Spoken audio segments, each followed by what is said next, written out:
अब 4 नंबर के प्रश्न को देखिए, इसमें लिखा हुआ है 3 वर्ष पूर्व रहमान की आयु का व्युत्क्रम और अब से 5 वर्ष पश्चात के आयु का व्युत्क्रम का योग 1/3 है, तो उसकी वर्तमान उम्र ज्ञात कीजिए। तो सबसे पहले तो जो ज्ञात करने बोला गया है उसी को हम लोग मान लेंगे। तो यहाँ पर सॉल्व लिख के और मान लेना है कि माना कि रहमान की वर्तमान उम्र x वर्ष है। अब वर्तमान उम्र अगर x वर्ष है तो यहाँ पर जैसा कहा गया है प्रश्न में उसके अनुसार से देखिए 3 वर्ष पश्चात क्या होगा, यानी कि x में 3 माइनस हो जाएगा और 3 वर्ष पूर्व में होगा x में हम लोग 3 वर्ष माइनस कर लेंगे और यहाँ पे 5 वर्ष पश्चात में 5 वर्ष हम लोग जोड़ लेंगे और उस तरह से दोनों का व्युत्क्रम का योग हो जाएगा 1/3। तो यहाँ पर लिख देना है। अब प्रश्न से जो कहा गया है उसी को लिखेंगे। तो यहाँ पर लिख देना है 3 वर्ष पूर्व एवं 5 वर्ष पश्चात के आयु का व्युत्क्रम, आयु के व्युत्क्रम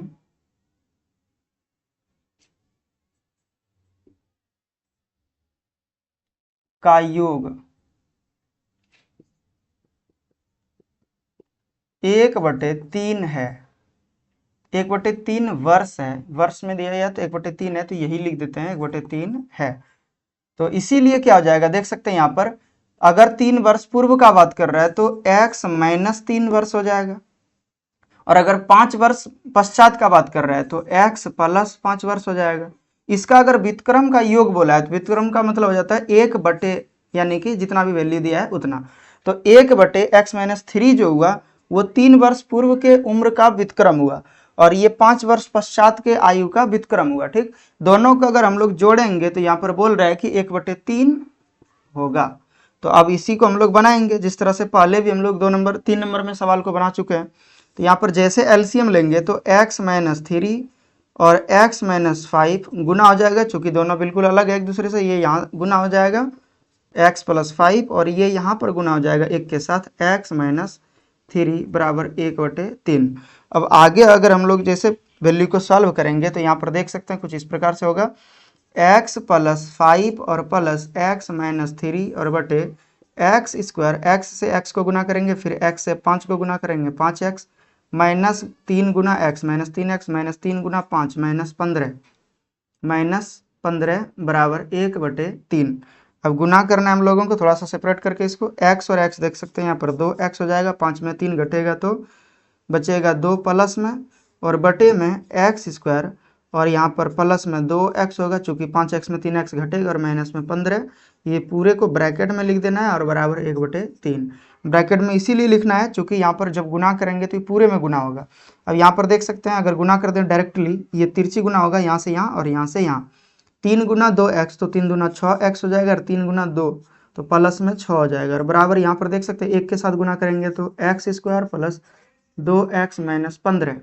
अब आगे हम लोग इसको बनाने के लिए इधर सेपरेट करना पड़ेगा, ये सारे वैल्यू को उस साइड अगर भेज दें तो यहाँ पर देख सकते हैं क्या हो जाएगा, उस साइड अगर भेज देंगे तो यहाँ पर देखिए सबसे पहले तो x स्क्वायर होगा तो x स्क्वायर लिखेंगे, प्लस में 2x है तो 2x लिखेंगे, फिर माइनस में 6x चले जाएगा इस साइड से इधर अगर भेजेंगे तो माइनस में 6x, फिर यहाँ पर देख सकते हैं माइनस में 15 है और फिर यहाँ पर माइनस में ये जो 6 है तो ये माइनस प्लस में है तो इधर आएगा तो माइनस में बराबर इस साइड में ये लेफ्ट साइड में 0 बचेगा चूंकि इन दोनों को उठा के उधर भेज दिया है। तो ये प्लस का था तो माइनस में चले गए और यहाँ पर कुछ नहीं बचा तो 0। अब 0 इस साइड लिखें या उस साइड लिखें कोई फर्क इससे नहीं पड़ता है। अब यहाँ पर देख सकते हैं x स्क्वायर और यहाँ पे 2x में 6x घटाएंगे तो माइनस में 4x बचेगा और 15 में माइनस में 15 है और माइनस में 6 है तो माइनस में 21 हो जाएगा बराबर 0। अब इसी को हम लोग किसी भी विधि से बना सकते हैं, अगर गुणनखंड विधि से बनाना चाहेंगे तो भी बनेगा। तो यहाँ पर देख सकते हैं अगर गुणनखंड विधि से बनाएंगे तो 21 को तोड़ के हम लोगों को 4 लाना है तो 3 से भाग देंगे तो यहाँ पर 7 हो जाएगा, 7 में अगर 3 घटाते हैं तो 4 बचता है, लेकिन 3x में अगर 7x को घटा देंगे तो -4x बचेगा हमारे पास। तो यही लिख देना है, माइनस मतलब प्लस में 3x माइनस में 7x, x स्क्वायर प्लस में 3x माइनस में 7x और माइनस में 21 बराबर 0। ये सवाल हम लोगों का बहुत ही जल्दी बन जाता है इस तरह का सवाल। और दूसरी चीज़ क्या है कि इस तरह के सवाल को जब भी एग्जाम में पूछा गया तो 5 नंबर का ही पूछा गया, तो ध्यान से थोड़ा सा बनाना है। अब यहाँ पर देख सकते हैं x कॉमन आ रहा है तो यहाँ पर x बचेगा और प्लस में 3 बचेगा। यहाँ पे -3 कॉमन, यहाँ पे -7 कॉमन ले लेंगे तो यहाँ पे प्लस में x बचेगा और यहाँ पे प्लस में 3 बचेगा। चूंकि 3 गुना 7 करते हैं तो 21 होता है। और यहाँ पर भी देख सकते हैं -7 गुना 3 करेंगे -21 हो जाएगा बराबर 0। दूसरी चीज आपको ये भी ध्यान रखना है कि इस जगह पे जो ब्रैकेट में और इस जगह पे जो ब्रैकेट में दोनों सेम होता है। तो यहाँ पर देख सकते हैं इसमें और इसमें x+3 कॉमन आ रहा है इस बार, तो x+3 से बाहर कर लेंगे तो यहाँ पर बचेगा x और यहाँ पे -7 बचेगा और बराबर 0।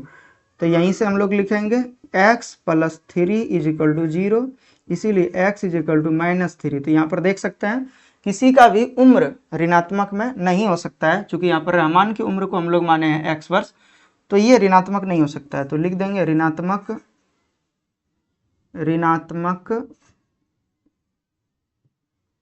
उम्र संभव नहीं है।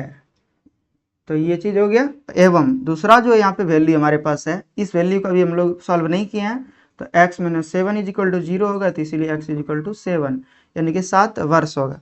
तो लिख देना है x का वैल्यू हमारे पास जब प्राप्त हो चुका है, x का वैल्यू यहाँ पर देख सकते हैं 7, तो यहाँ पर हो जाएगा 7 वर्ष। ठीक है, तो लिख देना है अतः रहमान का वर्तमान उम्र